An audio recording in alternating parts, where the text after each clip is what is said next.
Et ben voilà, grosse journée pour nous aujourd'hui, on est le 4 décembre et on s'en va faire le dématage de Vénus. Là il fait quand même pas chaud, il fait un petit moins 10 en ressenti, mais bon, on va voir ça. Allez hop, c'est parti.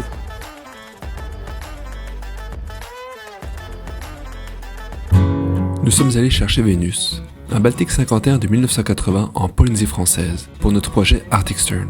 Des expériences de vol à bord et de la recherche scientifique, voici les deux piliers de notre organisme. Nous avons alors navigué 15 000 milles nautiques à contre-courant depuis Tahiti jusqu'au Québec, à travers l'océan Pacifique, la mer des Caraïbes et l'océan Atlantique, avant de faire une escale technique à Rivière-au-Renard, au Québec, et de sortir Vénus de l'eau. L'objectif est de faire un chantier afin de lui redonner sa splendeur, faire quelques réparations et de la préparer pour reprendre la mer vers nos prochaines expéditions. Afin de pouvoir continuer à financer ce projet, nous avons tous les deux repris nos travails respectifs, ce qui nous laisse uniquement nos temps libres pour pouvoir réaliser le chantier. Mais somme toute, nous espérons réussir à faire les travaux en moins d'1 an. 11h du matin et les bios sont prêts pour démater la petite Vénus. Et du coup, ce qu'il va falloir, c'est protéger les bios pour pas que ça endommage le mât. Et puis ça continue plus que 2 heures avant le dématage. C'est parti. 11h37, c'est setupé. Ce qu'on a fait, c'est qu'on a protégé avec de la mousse et un vieux matelas de yoga là. Donc voilà, il reste 1h37 avant le dématage. On va manger un petit truc, on va finir la préparation, puis let's go! Mais comment se déroule le dématage d'un voilier comme Vénus ? Notre mât est un mât traversant qui mesure 24 mètres et qui pèse 700 kg. L'objectif est de détacher tout ce qui retient le mât au pont, c'est-à-dire les étais, le patara et les haubans. Avant ça, il faut enlever la baume, déconnecter les fils électriques qui passent à travers le mât et prendre les mesures des réglages du gréement.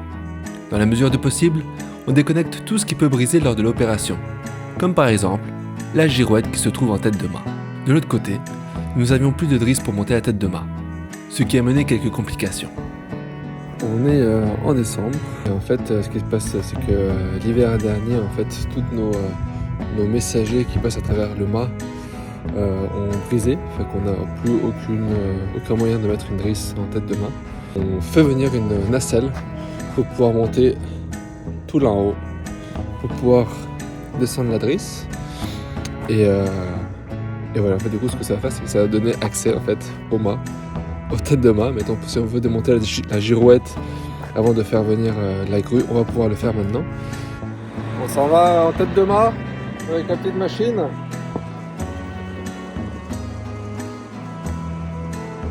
Donc c'est parti, on s'en va changer, mettre la drisse en haut de Vénus qui est juste ici derrière. Donc on monte.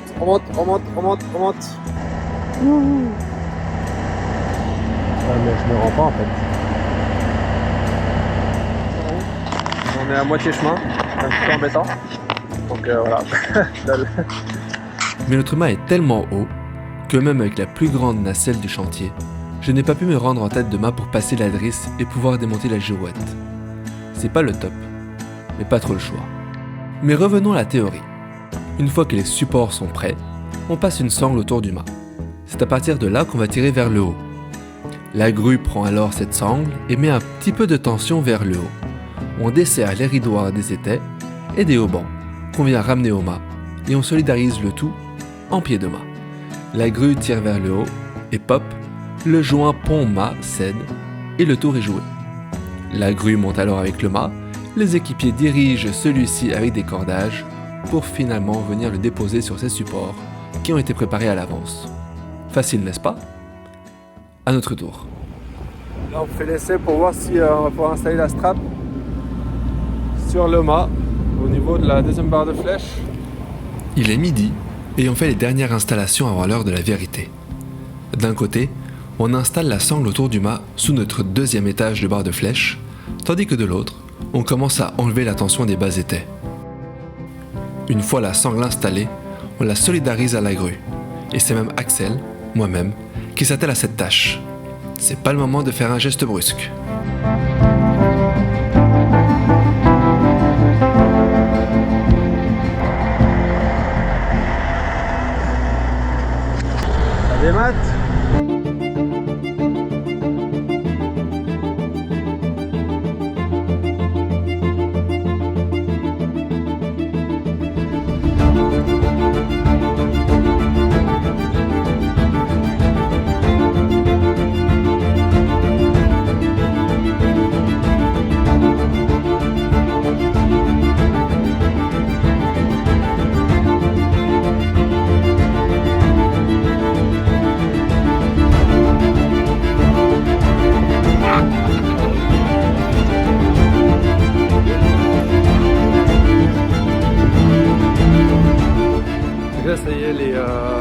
patara est enlevé, les haubans sont enlevés, l'été est tout enlevé, tout est au mât.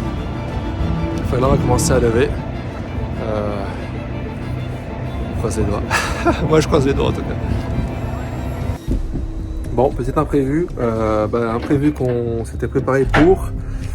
Là on a du Spartite le long du joint du mât. Et en fait, il tient le mât. En fait, on a mis l'équivalent de presque 1 tonne vers le haut de tension. Puis il n'y a rien qu'à bouger. Fait du coup, ce qu'on est en train de faire, je ne sais pas si on l'entend, on est en train de driller par l'extérieur le Spartite tout le long, enfin tout le contour du mât pour le libérer en fait. Là en ce moment dehors, il y a la grue qui a de la tension pour tenir le mât. Fait qu'on va driller, puis en espérant que tout se passe bien. Là, ça fait 1h30 qu'on a commencé. Et voilà, jusqu'à date, ça s'est bien passé.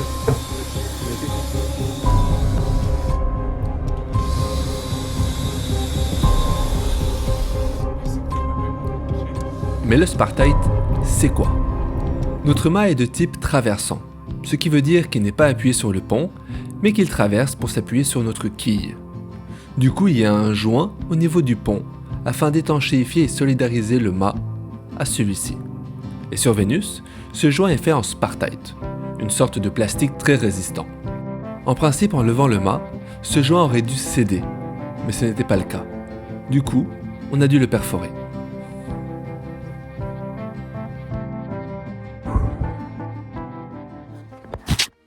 Voilà, il est 5h et quelques et on a enfin finalement dématé. C'était quelque chose, je crois que je suis un peu épuisé des émotions. En tout cas, c'est ça. Fait du coup, voilà, Vénus s'en va. Ça n'a pas été facile à cause du joint entre le mât et le pont.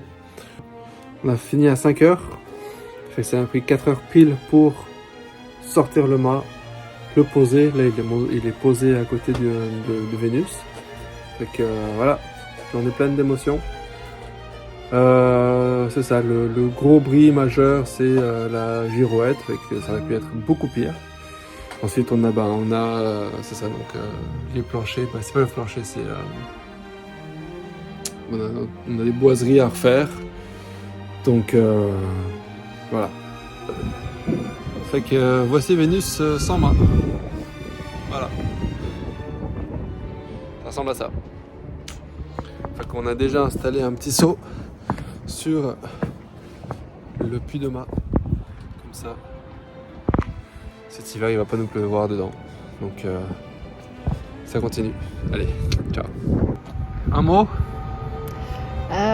C'était une bonne journée, bien stressante. On est bien content que ce soit fini. Olé. Olé. Le mât de Vénus. Et Vénus. C'est la girouette qui est cassée. Juste ici. Elle a déchiré le moment donné.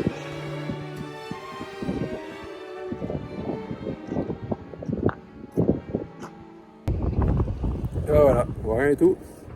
Mais il est 19h30 et c'est fini. Vénus est bâchée, dématée, rangée, hivernisée.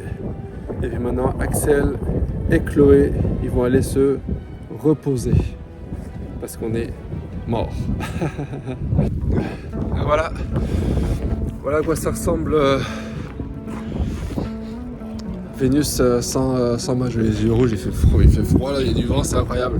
En tout cas, c'est ça. Fait que là, on a mis la bâche, le mât est à terre. On a dématé avant-hier. Puis voilà, du coup là, on voit ce qu'on a fait parce qu'on a fini le dématage dans la nuit. Fait que là, ça permet de vérifier que tout est bon. Puis tout est bon. Fait que c'est bon. Allez, ciao.